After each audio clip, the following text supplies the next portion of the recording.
स्वामी समर्थ. तर आजची रेसिपी आहे चीज पनीर घोटाळा.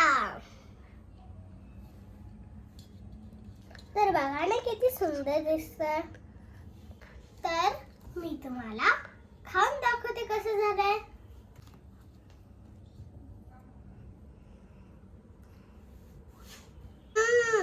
आजी पनीर घोटाळा खूप छान झालाय. तर चला आपण पनीर घोटाळा कसा केला ते पाहूया. चला.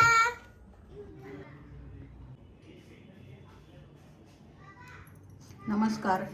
तर आज आपण बनवणार आहोत चीज पनीर घोटाळा. त्यासाठी आपण इथे 2 ढोबळी मिरच्या कापून घेतल्यात. इथे 4 टोमॅटो बारीक कापून घेतलेत मीडियम साईजचे. 4 कांदे बारीक कापून घेतले. 4 हिरव्या मिरच्या मधून चीर देऊन बारीक कापून घेतल्या. हे बटर घेतले. थोडंसं आलं लसणाची पेस्ट मी पाट्यावर वाटून घेतली. ही कसुरी मेथी आपण तव्यावर थोडीशी गरम करून घेतली. कोथिंबीर घेतली बारीक कापून. इथे आपण लाल तिखट घेतले, चवीनुसार मीठ घेतले, साखर घेतली आहे. हा किचन किंग मसाला घेतला 1 चमचा. 1 चमचा पावभाजी मसाला घेतला आहे. पाव चमचा हळद घेतली आणि पाव किलो पनीर आहे. त्यासाठी आपण तेल कढईत गरम करायला ठेवले. आता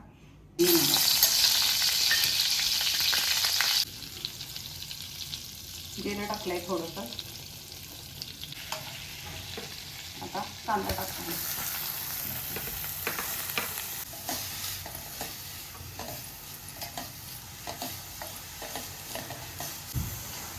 कांदा आपण व्यवस्थित लाल करून घेणार आहोत. आता परतून घेणार आहोत चांगला. कांदा परतलाय. आता आपण हिरवी मिरची आणि आलं लसणाची पेस्ट टाकून 2 मिनिटे परतून घेणार आहे. लसणाची पेस्ट परतून झाली. आता आपण त्यात टोमॅटो टाकून घेणार आहे. टोमॅटो टाकून परतून झाले. आता आपण त्यात ढोबळी मिरची टाकणार आहोत. ढोबळी मिरची टाकली. आता आपण ते पण व्यवस्थित परतून घेणार आहोत 2 मिनिटं चांगलं. झाकण देऊन जरा 2 मिनिटं वाफ घेणार आहे. पनीर आपण किसून घेणार आहे किसणीने.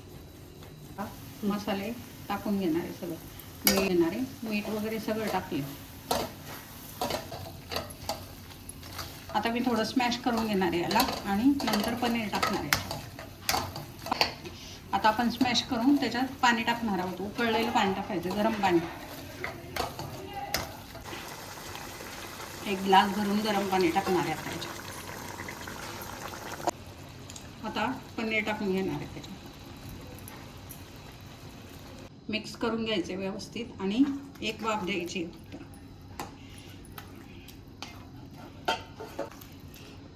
छान आपला पनीर घोटाळा आता तयार झालाय.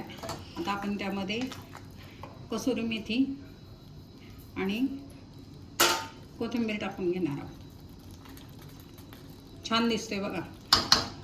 बाहेरचं खाण्यापेक्षा आपण घरी केलेला अगदी चवीला उत्तम होतो आणि चवीदार लागतो खायला. असं घरी करून बघा तुम्ही.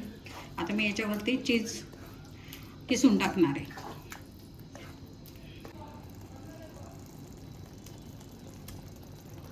चीज किसून टाकायचं आहे आणि लगेचच गरमागरम खायला घ्यायचं आहे. पावाबरोबर खाऊ शकता, ब्रेडबरोबर खाऊ शकता, चपातीबरोबर खाऊ शकता किंवा अगदीच भाकरीबरोबर पण खाऊ शकता. छान तांदळाच्या.